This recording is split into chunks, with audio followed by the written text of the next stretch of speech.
You grew up in South Africa, so tell us how you came to be a Charlton player. I just finished my apprenticeship as a pattern maker, and Jimmy Seed was out there looking for Bill Perry. I don't know if you remember him. Played for Blackpool, Bill Perry, and he saw me play, so he brought me instead because he couldn't get hold of Perry. Perry went to Blackpool, so I was a substitute right from the word go.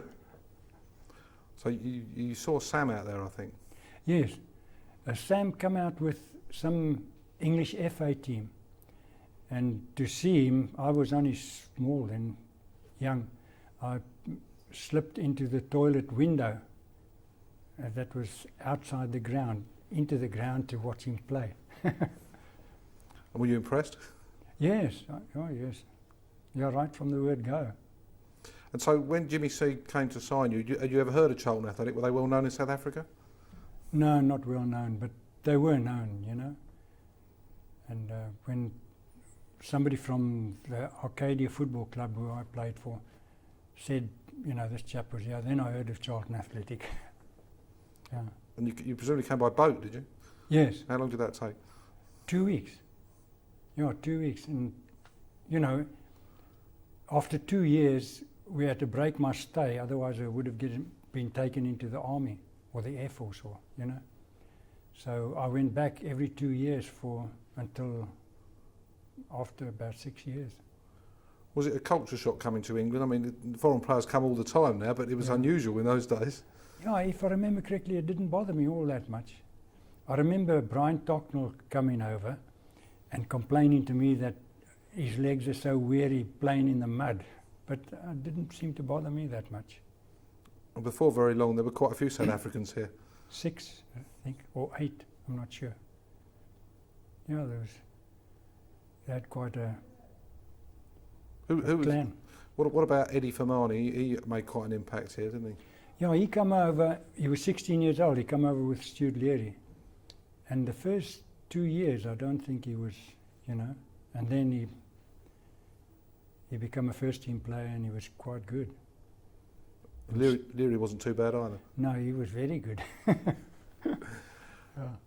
And in that sort of, I suppose it was a slightly disappointing era really, in that Charlton were relegated in '57. So you had a good run in the top division. Yes. But after that, you stayed at Charlton a long while, but it was mostly in the second division. Yeah. Yeah. What about Jimmy Seed's sacking? Was that a shock? Well, it was a shock, you know, because, and then after Jimmy Seed came Jimmy Trotter, and then a variety of other people as well. But that was a shock because I thought he was good. What about the other managers? Trotter, obviously, you knew quite well. Yes, I knew Jimmy Trotter well. He was our trainer, and you know, my memory doesn't serve me all that well to remember. Who? Frank Hill. Oh yes, I remember Frank Hill, and the Newcastle manager who come here as well. What was his name? Forget. Were the managers more aloof in those days? They weren't so hands-on, perhaps, as they are today. No, they were aloof. But because they were aloof, you respected them, or you know, you didn't mess about. And of course, the thing everybody knows about you is that you played in every position. Yeah. How did you play? You actually started 4 games in goal. How did that come about in 1962? Do you remember? Sam got injured, and the week before, I think Albert Aiden Bogard had got injured in a car crash. That was before Sam got injured. And I think, I forget who the 13 goalkeeper was, but I think they didn't think that he was quite up to it. And I played around in reserve, practice matches and that, you know, in goal. So they stuck me in goal, which is a bit... Did you play in the 11-1 at Aston Villa? Yes. I scored the one. I scored the one. Did you go and goal that day? No. Stuart Leary went in. Who else went in? There were about 4 of them. Ken Chamberlain went in. I don't know the other 2, but about 3 or 4 went in, and the goals were just flying. No, I didn't go in that day. A lot of goals were scored in that era in general, weren't they? It was a team that was full of goals. Yeah. What about Johnny Summers? He was a great goal scorer. 7-6. We beat Huddersfield. 7-6. Did you play in that game? Yes. And that was before substitutes. And Derek Upton got injured and went off, and at half time we were losing 5-1. And we ended up winning 7-6. Impossible, isn't it? Johnny Scammer scored 5 goals with his wrong That's foot, right, I think. Yeah. Yeah. Was that probably the best game you played in? I should think so. Most memorable game, yes. Okay. Let me think what else I can ask you. Oh yeah, you were the club's most capped international for many years for Scotland. I think you're the club's only Scottish international as well. I think so, yes. So how did it come about that you played for Scotland when you came from South Africa? My dad was born in Scotland in a place called Yarraford. It's just outside Selkirk on the borders. And the goalkeeper, the doctor at the time was Montgomery, also Scot. And then England selected me to play in the FA 11s. You know, they had a few games. And I was selected to play in those games for England. And I think he found out that I was a Scot. So he contacted the people in Scotland, and the next thing I knew I was playing for Scotland. So, And you must have made a good impression because you played 19 times, I think. yes. Mm. And Yeah. you were also, I think you played baseball, didn't you? Yes. How did that For come about? Briggan. For Briggs, you know, they used to build, what did they used to build? The bodies for the Ford Motor Company. And I played in the South Eastern Counties League for about, I don't know, 8 years, I think. Did you play baseball in South Africa? Or Yes. Was that a game you enjoyed? Yeah, I used to pitch, you know, and I played for I learned an apprenticeship in the South African Iron and Steel Works, and I played for them. Okay.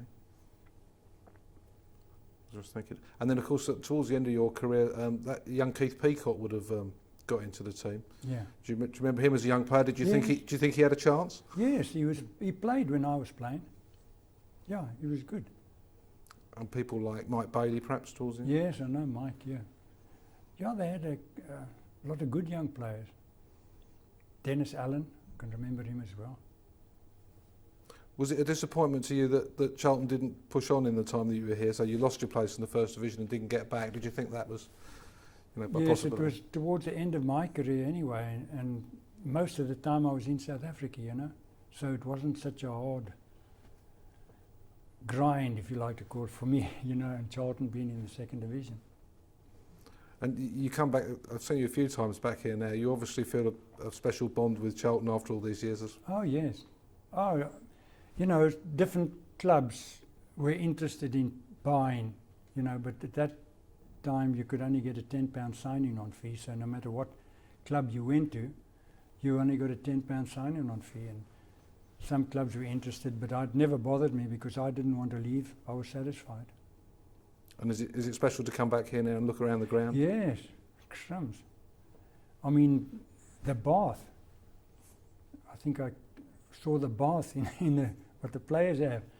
I remember the ones we had. Gee, it was about 4 foot by 4 foot, I think. No, maybe a bit bigger than that. Would you like to be playing now? I would like to be, yes. Money's much better. Yeah. Great. That's great, John. I think that's enough. That's fine. What we need. Okay.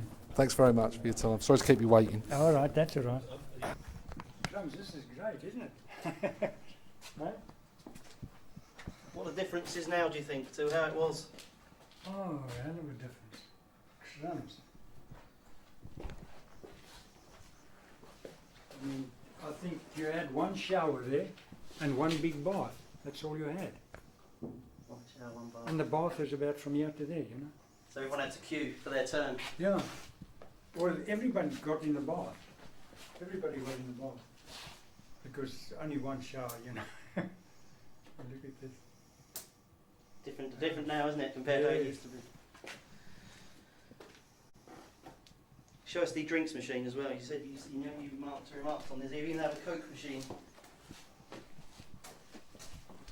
Well, I don't think Cokes were all that popular those days. Did you have The tea? Coke itself. What refreshments did the club have in the dressing rooms Oh, when you played? only water at half time, and afterwards a cup of tea. But yeah, they got. This is an ice making machine as well. Is it? They have ice, yeah. They have their ice made for them. Is that for when they, to cool them down when they get annoyed? Yeah. Okay. Cool. Cool. Thank you very much. Okay. Thanks a lot.